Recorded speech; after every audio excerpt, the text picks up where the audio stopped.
안녕하세요. 전 평범한 직장인 33살 여자입니다.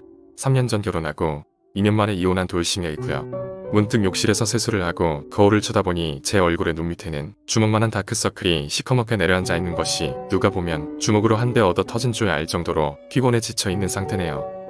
너무나 치가 떨리고 떨려서 극에 달했는지 온몸에 진저리가 난 듯이 아무것도 하지 않았는데도 몸이 여기저기 쑤시고 아프네요. 그리고 순간순간 아무 때나 울컥울컥 눈물 콧물이 하루에 수십 번은 쏟아지는 게 하루하루가 지옥문을 넘나드는 기분입니다. 왜냐하면 남편이란 놈이 저 어릴 때부터 가장 친한 친구와 바람이 나서 결혼까지 한다는 사실을 알게 되었거든요. 그 친구는 초등학생 때부터 단짝으로 20년 가까이 알고 지낸 친구였기에 세상에서 가장 믿었던 친구와 내가 가장 사랑했던 남편에게 동시에 배신을 당해버렸으니까요. 저는 5년 전 그저 평범한 남자를 만나 남들이 다 그렇듯이 눈에 콩깍지가 씌었는지 죽고 못 사는 것처럼 사랑을 하고 평생을 약속하며 결혼을 하게 되었죠. 그 남자는 예전에 만나왔던 사람들과는 조금 달랐어요. 너무나 자상하고 화 한 번 낼 줄 모르는 순한 사람이었죠.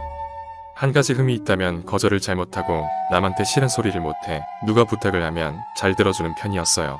성격이 두리뭉실하다 보니 나쁘게 말하면 우유부단했고 좋게 말하면 참 긍정적인 사람이었어요. 그래서 주위 사람들에게는 참 인기가 많았고 전 남편을 싫어하는 사람은 한 명도 보지 못한 것 같네요.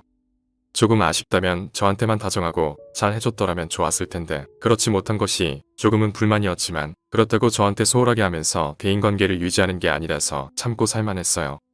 하지만 언제부턴가 잦은 회식과 저녁을 먹고 퇴근하는 일이 많길래 살짝 의심이 가긴 했지만 퇴근 후에는 집안일도 잘 도와주고 연애 때처럼 다정하고 부부관계에도 별 이상이 없어서 깊게 생각하지 않았는데 남편의 수상한 행동은 갈수록 더해졌습니다.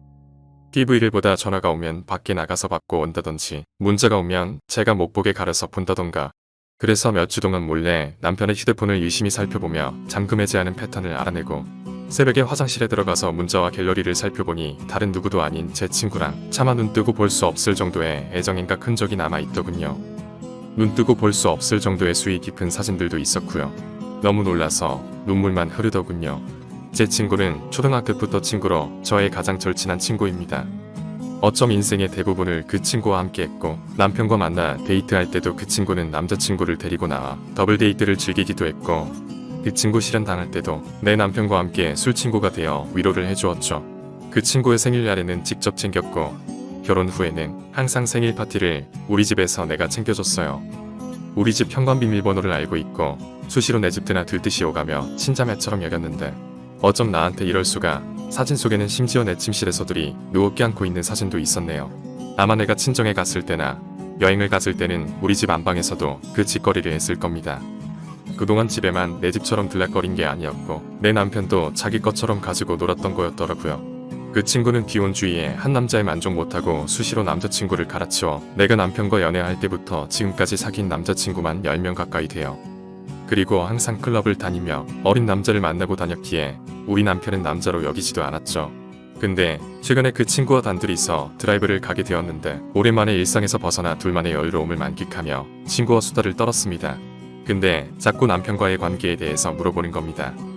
수미야, 너희 남편 밤에 잘해주니? 하고 묻기에 우리 신랑 보기에는 순딩이어도 밤에는 안 그래 아직까지 신혼처럼 팔팔해 은근 자랑을 했더니 부러워하는 눈치였죠. 그리고 자꾸 남편의 연봉과 시댁재산 부부관계 등에 대해 꼬치꼬치 물어보는데 그때는 왜 그랬는지 신경도 쓰지 않았는데 지금 와서 생각해보니 남편에게 본격적으로 관심을 가지기 시작한 때 같더군요. 그 친구는 그 나이에 모아둔 돈도 없었고 비혼주의에 버는 돈은 족족 다 써버렸죠. 우리가 결혼하고 남편 집안이 좀 잘 살다 보니 강남에 신혼집을 차리게 되었고 친구는 돈도 없으면서 저한테 보증금까지 일부 빌려서 한 달에 월세가 100만원씩이나 하는 오피스텔을 임대해 우리 집 근처로 이사를 왔습니다. 그러면서 저녁마다 우리 집에 와서 함께 놀다가 밤늦게 잘 시간이 되어서야 그녀는 돌아갔죠.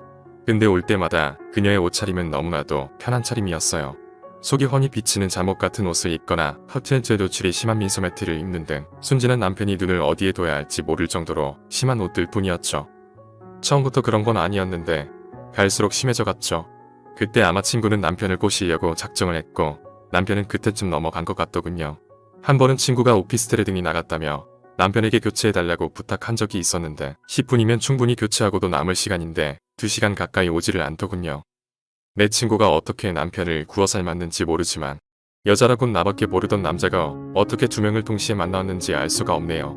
다음날 남편에게 은근슬쩍 친구에 대해 물어봤더니 그 순진하고 착했던 남편이 눈 하나 깜짝 안 하고 이야기하더라고요. 그렇게 아무렇지 않게 평소처럼 나오는 남편을 보고는 입에서 아무런 말이 안 나올 정도로 화가 나고 열이 받더라고요. 그렇게 억울하고 속상해서 울고 있으니 남편도 갑자기 왜 그러냐고 무슨 일 있냐고 놀란 척하고 내가 도저히 참지 못하고 친구와 그런 사이인 걸 다 알고 있다고 하니까 그제서야 미안하다며 용서해달라고 하네요. 손에 잡히는 거 다 집어던지면서 이혼하자고 했죠. 도저히 용납할 수가 없다면서 용서를 할 수 있는 문제가 아니라고 했습니다. 그놈은 이혼만은 안 된다며 울며 불며 다리 잡고 용서를 빌었고 그년한테 전화해서 지금 당장 집으로 오려고 했더니 30분 만에 달려왔더군요.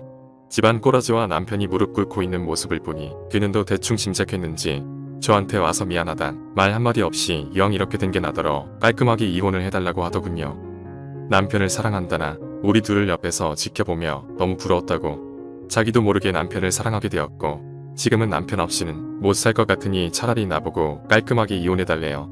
저한테 와서 잘못했다고 용서해달라고 빌었다고 해도 용서해주지 않았겠지만 그년이 그렇게 나오니 정말 할 말이 없더군요. 이런 년을 여지껏 친구라고 믿고 살았나 싶고 그 자식 앞에서 뺨 한 대 후려치고 내 집에서 당장 꺼지라고 했습니다.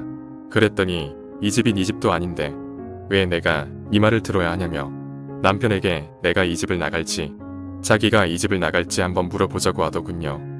그 말에 참 어이가 없었지만 남편이 이 상황에 도대체 어떤 대답을 할지 궁금하기도 했고 그년 앞에서 기죽기 싫어서 남편에게 직접 물었더니 글쎄 남편이란 이놈이 제 친구 보고 이년아 당장 꺼져 이렇게 말해줬더라면 이혼까지는 하지 않았을 수도 있었는데 주저주저 하면서 아무 말도 못하고 있더군요. 그때 비로소 이 남자는 아니구나 싶었죠. 거기에 제 친구는 자기야 그러면서 남편에게 다가가더니 얼마 전에 약속했잖아. 이혼하고 자기랑 결혼하기로. 뭐 같으면 이제까지 만나온 남자만 한 트럭은 들 텐데 이제는 20년 지기 남편까지 손대다니 어떻게 꼬셨을지 안 봐도 뻔하다면서 네가 가진 게 몸뚱아리밖에 더 있냐. 그래 둘이 한번 잘 먹고 잘 살아봐라. 그러고는 둘을 집 밖으로 쫓아내버렸습니다. 다음날 시댁에 전화해서 남편의 외도 사실을 알리고 찍어둔 증거 사진들을 보내드렸죠. 시아버지가 체면을 아주 중시하시는 분이라 내가 이혼 재판까지 하겠다며 난리를 피우자 원하는 걸 다 들어줄 테니 협의 이혼으로 하자고 하더군요. 재판까지 가면 남편의 밑바닥이 드러나고 시댁의 체면이 구겨질 걸 예상했던 거죠. 전 강남의 아파트와 위자료를 듬뿍 받고 결국 협의에 이혼했습니다. 그런데 내 아픔이 채 아물기도 전에 이혼한 지 1년도 되지 않았는데 그 둘이 결혼을 한답니다. 아무리 생각해봐도 내 친구인 그녀는 정말 난년입니다. 보통 사람이 아니에요. 어떻게 친구의 남편을 꼬셔다가 이제는 결혼식까지 하겠다니 그 뻔뻔함이 이루 말할 수가 없을 정도네요.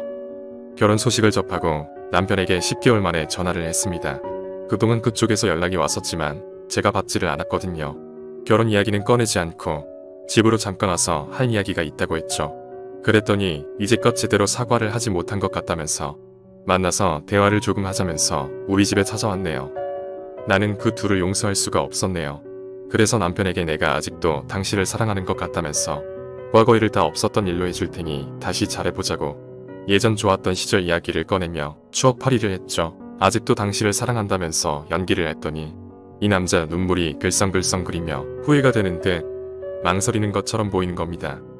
그래서 이때 다 싶어 그냥처럼 온갖 유혹을 하며 확 낚아채버렸죠. 그러면서 다음날 아침 나는 평생 당신만 사랑한 여자였고 그 친구한테 당신은 몇 번째인지 기억도 못할 거다.